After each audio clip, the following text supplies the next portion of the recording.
Hello, thank you Hi. for joining us on Hey You Guys. No worries. So much appreciate your time. It's really quite something for two young actors to be given the responsibility of leading a flagship Netflix show.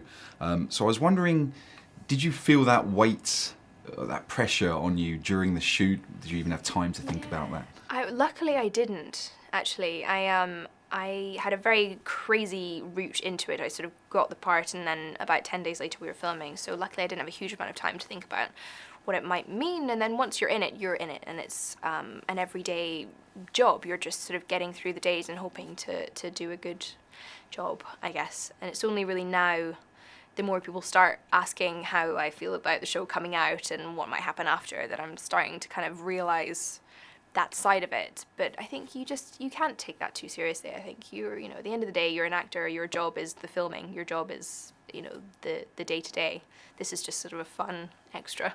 I imagine that you're not short of offers and scripts being dropped in front of you, so I'm interested to know, what was it about this one that caught your eye? Oh, it's just beautifully written, really. I mean, an original idea and well realised there on the page. I just thought that the way Simon and Hania delved into each of these characters felt really compelling and authentic.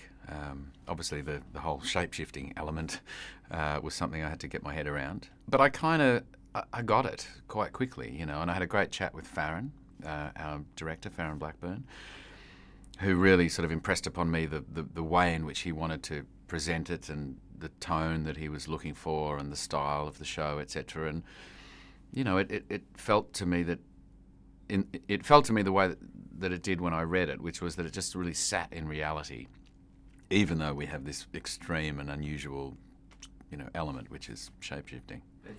Your credits are stacking up, and this is clearly your biggest production. How are you enjoying the experience?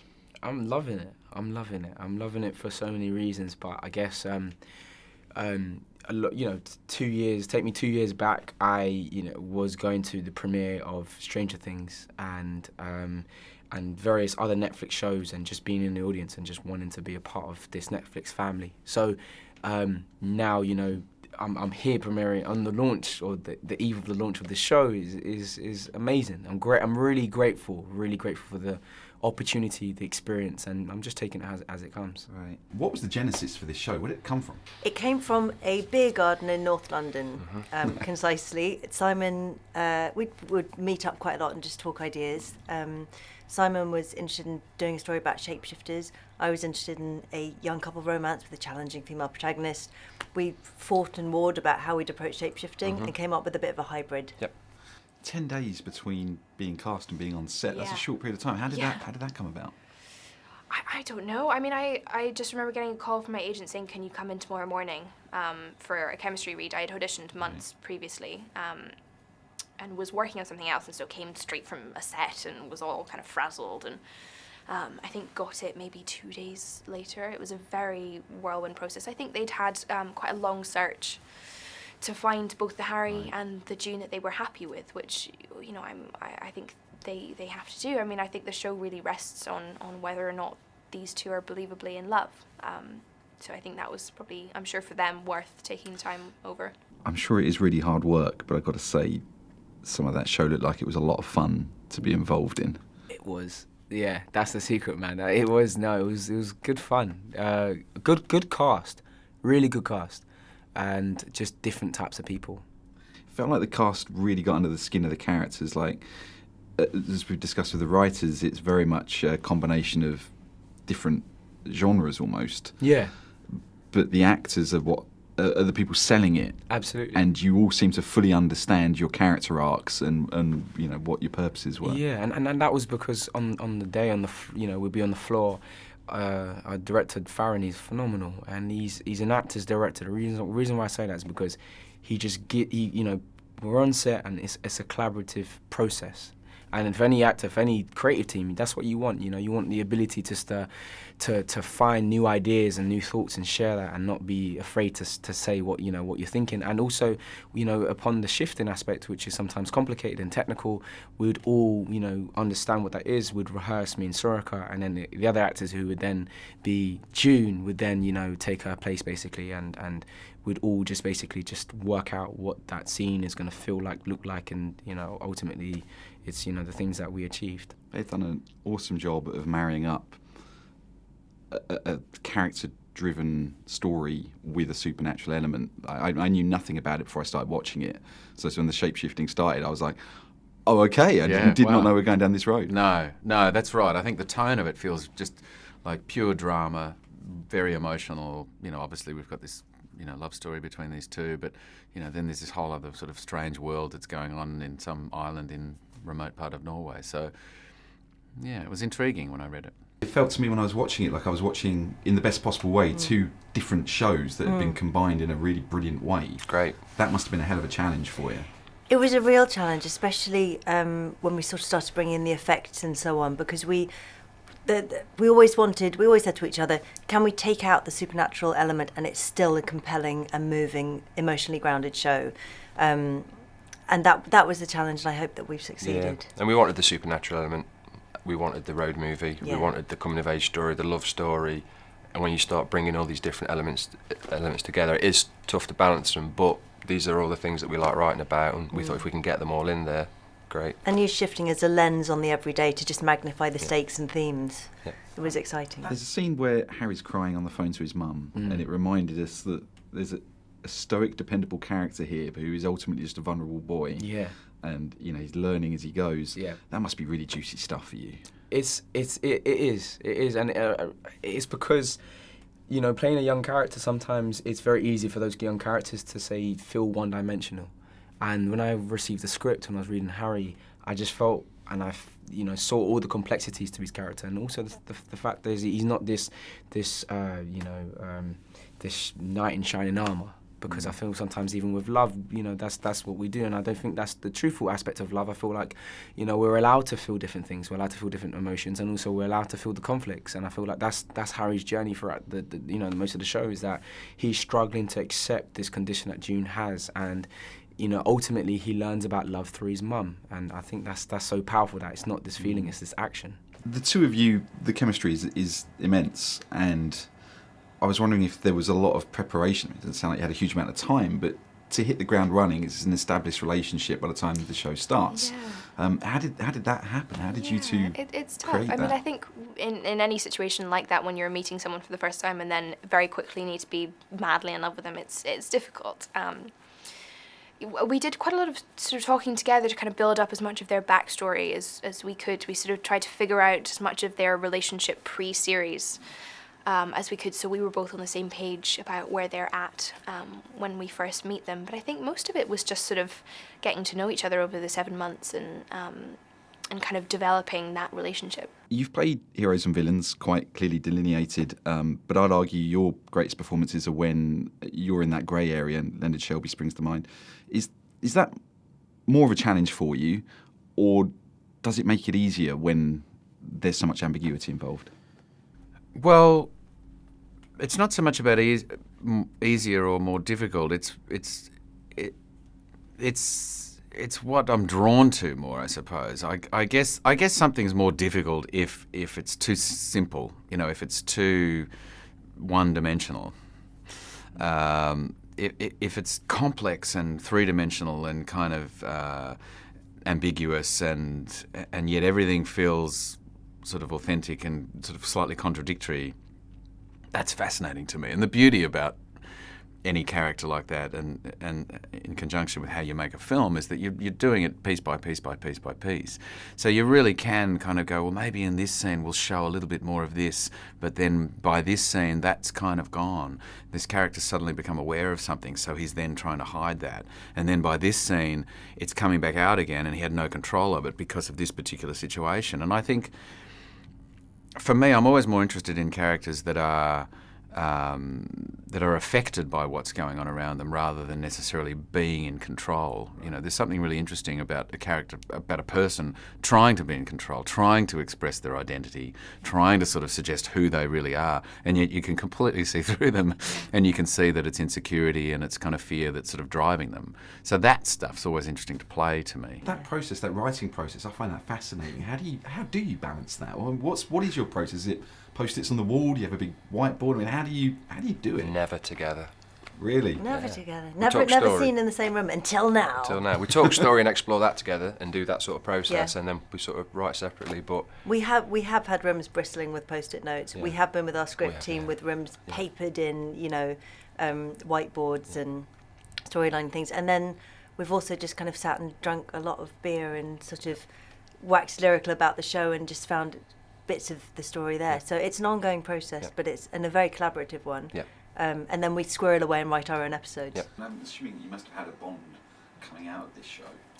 Yeah, I think anytime you go through an experience like that with someone, especially who was in the very same position, really, we'd worked but not that much, and it was sort of our big break for both of us. So it was a really kind of a nice thing to have someone kind of sharing those experiences and kind of feeling all those things for the first time. You've got a hell of a social presence already. I do. Yeah, from what I've seen. Your Wall of Comedy brand is doing really well. Do you intend to stay involved with that stuff? You seem almost as happy creating content and being behind stuff as you are in front of the camera. From I what I've am. seen. Yeah, no, I am. Quite literally a couple of days ago, I was a first AD on my own set. So, and I'm producing that project. So, yeah, no, I love creating projects, and I love storytelling, and that's where it stems from. And I just believe that, when you create good work, it lives on, and there's purpose in that, and you're leaving some sort of legacy behind as well. So with everything content, the way it's going, especially with working with Netflix and the comedy platform, I'm able to understand Netflix's ethos, and hopefully I can share that information back to what we're trying to do. I mean, obviously the cast is fantastic, but I got a sense you in particular must have had a really good handle on your character and his motivations to give it the level of subtlety that it had. Did you collaborate on that, or was the character just really well made when you picked it up? He was really well made, yeah. He was really well made. I mean, I had to have chats with Simon and Hania and with, our producers and with Farron just to make sure that what I was detecting was what they were after, And because quite often you can read something and think, well, it could be this or it could be that. I just want to make sure that want to make sure we're all making the same show and that I'm on the path here. And once you're on the path, then you just go and execute it, I mean, I didn't know anything about the show intentionally before I went in. I That's actually great. didn't watch all of it because I didn't want to do any spoilers I'm an heavy today, watch. so Yeah. I'm halfway through. Oh, great. My immediate reaction, this is akin to kind of the J.J. Abrams mystery box storytelling. okay. And a bit of Black Mirror, which I gather you've worked on. Is that the kind of storytelling that interests you, and what kind of stories are you inspired by? I think the thing that Hania was saying at the top about influences coming from different sides, so I was bringing this and Hania was bringing back. So I've watched the TED Talk, I've watched the J.J. Abrams mystery box thing. I do find that element interesting. It's something I enjoy watching as well. I don't know if it was an intentional thing necessarily. There's definitely never spoke about it in the room, did we? But I think it was just about bringing in both our tastes and seeing and finding those meeting points and finding where those stories sort of crossed over, and that was like just really exciting.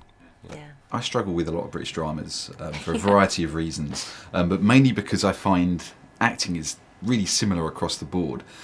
So I was super impressed by the pair of you, especially for avoiding the kind of cliched, what I would call gritty drama EastEnders type stuff. Yeah. How do you do that? Where did you? What's your history? Where did you come from? Where did you learn to act? And Who how are do you you? avoid those cliches? I think you can't really think about the cliches. I think all you can really think about is the scene, and is that moment. And in a way, if you're trying to avoid the cliches, you'll probably just end up doing them. I mean, I didn't go to drama school. I took acting classes in Glasgow, which was very kind of formative for me. And since then have studied sort of for not full time in sort of various different things. But I think acting is a very weird kind of alchemy. There's obviously you have to work very hard and you have to know your stuff, but there's also a certain amount of just feeling your way through it that goes on. So that sort of has been my main method of operating, is you kind of do as much work as you can beforehand and then let it all go and just see what happens. The show's loaded with ambiguity. We don't know who is good and who's bad, if anyone. It's all shades of grey. Everyone's bad.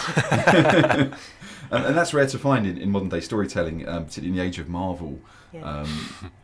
How was that a hard sell?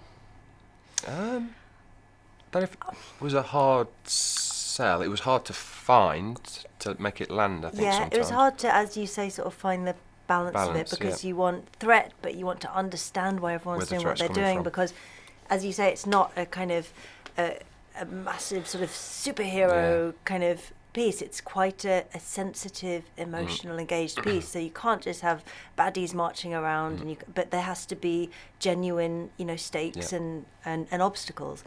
And I think finding everyone's motivation and getting to the end of the series and going, oh God, everyone's motivated by love. Yep. And love can make you do good things, it can make you do bad things. And I think everyone understands that from a very human level. So keeping the emotion running through all the characters and all of the story, I think, was something that we felt very passionate about doing. Percelle and Sorcha are just starting out in the business. Do you feel in any way protective of them, especially doing the junkets and you're on the promotional circuit? A little bit, yeah. Is it very different to what it was like when you first started out? It feels different because they seem far more mature and capable to me than I think I was at the time. I think that of all kids, to be honest. Or Well, all yeah, youngsters. maybe. Sorcha, Percelle as well. They're both very articulate, and I think the idea of being young and famous is far more prevalent now than it probably was when we were starting out doing Neighbours, for example. And so there's probably a lot more that they're exposed to in order to sort of see how to handle it, what it might mean, where it could go wrong, etc. So it may be quite different. I do feel protective of them, but at the same time, I think they're totally capable of handling it. You still make the characters kind of scary in a way. So Steiner is a scary guy early on, but as you say, he's motivated for the right reasons. He's motivated for his right reasons. Again, just keeping that sort of that grey marity. What is this guy's intention? Why is he doing what he's doing? What is his connection to this person? Why is he doing this? Again, I think it's quite thrilling to watch when you can't quite get a bead on someone. So we wanted to try and keep that alive as much as we could. Especially as you meet him as a bounty hunter and you go, oh, he's just the goon. And then you go, and now he's, a 16-year-old girl. And now who is he, So it's subverting expectations of character as well. Do you learn on set? Are there directors, writers, other actors? They must be quite inspiring absolutely. for you. I think you also learn by observation. I think being around people like Guy Pearce, it's just, that is the learning. That's the essential learning, to see people working at the top of their game and to sort of talk to real professionals about how they go about it and what their process is. And you kind of pick up bits and pieces across the jobs that you do, and eventually, hopefully, you end up with a process that works for you. With the proliferation, I knew I wasn't going to say that. The what? with all of these various high-quality TV shows, I really didn't plan ahead when I wrote this question. It must be a challenge to come up with a unique tone and a look and a feel. How did you go about planning it? It feels fresh. It feels quite unique. It feels original. That's something that we spoke about a lot just between ourselves, and then we just got very lucky with the guys we were working with, like our producer Chris Croucher, our director Farron Blackburn and Jamie Donahue. They got that, they committed to that. And I think particularly now for me in the landscape of TV, there's so much out there, you've got to commit. You've got to go, this is our show, let's make our show, let's not try and do this and let's not try and do that, let's make the thing that we all got excited about. Because making a TV show is a lot of hard work and a long time, so you've got to turn up every day and love it. So. And I do think as well that, one of us could have written it, but having two people who are so different working across one idea that they both are in love with just creates something extremely unusual. I noticed that while I was researching, you've started to pop up on the radar of the tabloid press. Are you prepared for that? Are you going to try and avoid it? How does that work? I'm just not paying any attention to it, really. I find it quite hard to sort of believe, in a sense, or to sort of take very seriously. I feel like, my job is the acting, and I kind of forget that this whole element exists, and this kind of thing is a really fun, kind of exciting element to it. But like at the end of the day, it's not rocket surgery. Like I'm an actor, and that's it. It's I think you can't think too much about that side of it. Interesting to hear you mention Neighbours, because my last question was, just in case you go for it, I wanted to ask you about that. To me and my sister, you'll always be Mike from Neighbours, and we've always been really supportive of you because of that. We always want to see you succeed. I love Mike from Neighbours. That's what I wanted to know. I'm like, is that something that bothers you? Are you like, I want to leave that behind, or do you appreciate what it did for you? I love it. I really love it, and I love the fact that the more time that goes by, that it isn't just sort of something that happened back then. That it really seemed to kind of embed itself in in the culture in a way. I mean, I also love the fact that Jason and Kylie and I are still really great mates, and we can. I mean, it's, you know, Jason and I still call each other Scott and Mike, which is pretty funny. Amazing. I know. So we have a good laugh about it, you know. But I think we're fortunate as well because we've gone on and been able to do other things, and so I think if you'd perhaps been in the show and you had nothing else, then, you know, I might feel a little resentful of the fact that that's all people sort of hung on to. But I have had people in the street in London come up to me and say, "Have you done any other acting since Neighbours?" Really? Yeah. Oh, that's astonishing. And I just go, no, just hanging on to Ramsey Street. That is amazing. Yeah. From the outside looking in, it feels to me like Netflix are amazing to work for. It seems like they offer freedom. Is that fair to say? Yeah. What's the truth? It's my subtle way of saying, seriously, what are they like? They're brilliant. They are really supportive. They do support your vision. They've said to us from day one, keep making the show that you spoke to us about, because that's the show we got excited about. They've never tried to push us in this direction or that direction. Or if they have, we haven't been. It's been so subliminal. We've not and brilliantly noticed. phrased. We've not noticed and probably just done it. As much as it's a sci-fi concept for the show, the character development is obviously key. And I really enjoyed, I think it was episode 3, which is almost entirely about character development and the two of you together. That must be pretty exciting to do a big show like this, but for it to still be so personal. Yeah, absolutely. I mean, it's everything you want as an actor, really.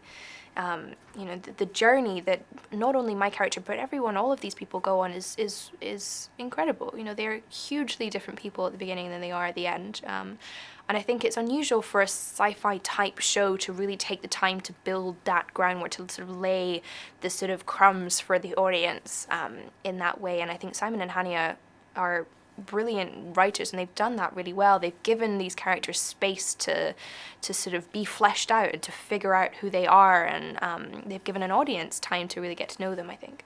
Yeah. Actors with a strong social presence are hugely popular with studios and distributors, from what I can tell.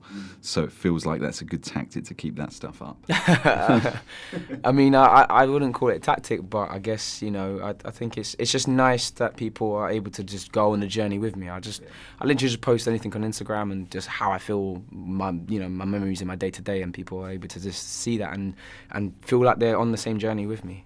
I've never seen you in the tabloids and never hear any crazy stories about you, but you're a high-profile actor. How do you do that? Like, how hard is it to keep that stuff at arm's length?